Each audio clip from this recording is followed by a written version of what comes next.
Magandang gabi mga katitik. Bali ngayon, magtuturok tayo ng iron at saka magpuputol ng ngipin at saka buntot ng ating mga biik. Bali 3 days na sila ngayon mga katitik. Wow! Bali, nagbibigay kami ngayon ng 1 ml na iron para sa ating mga biik.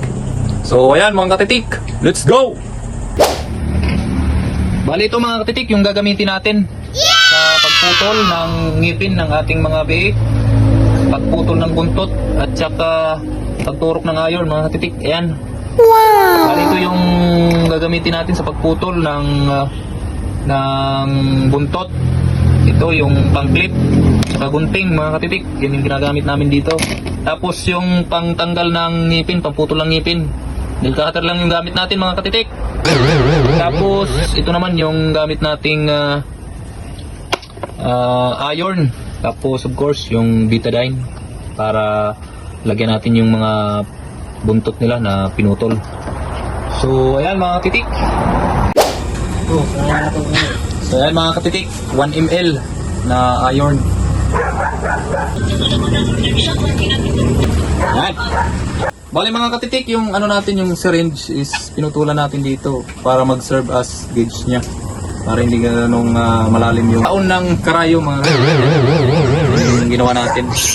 Maliliit yung iba. So ayan mga katitik, natapos na tayong putol ng mga buntot nila, magturok ng 1 ml na iron at saka magputol ng kanilang mga ngipin. Kasi wow, isa sa mga nagiging dahilan mga katitik kung bakit ayaw magpadidi yung inahin, kasi nasasaktan sila kasi ang tutulis ng mga ngipin ng mga bagong silang, bagong panganak ng mga biik. Kaya para masolusyonan natin yan, pinuputulan po natin ang mga ngipin, yung mga biik natin sa pangatlong araw na nila mga katitik. Kasi yung sistema namin dito na ginagawa, isinasabay namin yung pagputol ng ngipin, pagputol ng buntot at saka pagturok ng iron para isang bagsakan lang. Bali isang bisis lang para maiwasan natin yung stress. Kasi yung iba, pagkapanganak, pinuputulan na nila agad yung biik. Isa yan na magiging sanhi kung bakit mahihirapan yung biik na dumidi. Kasi yun nga, masakit sa ngipin kung puputulan natin kaagad.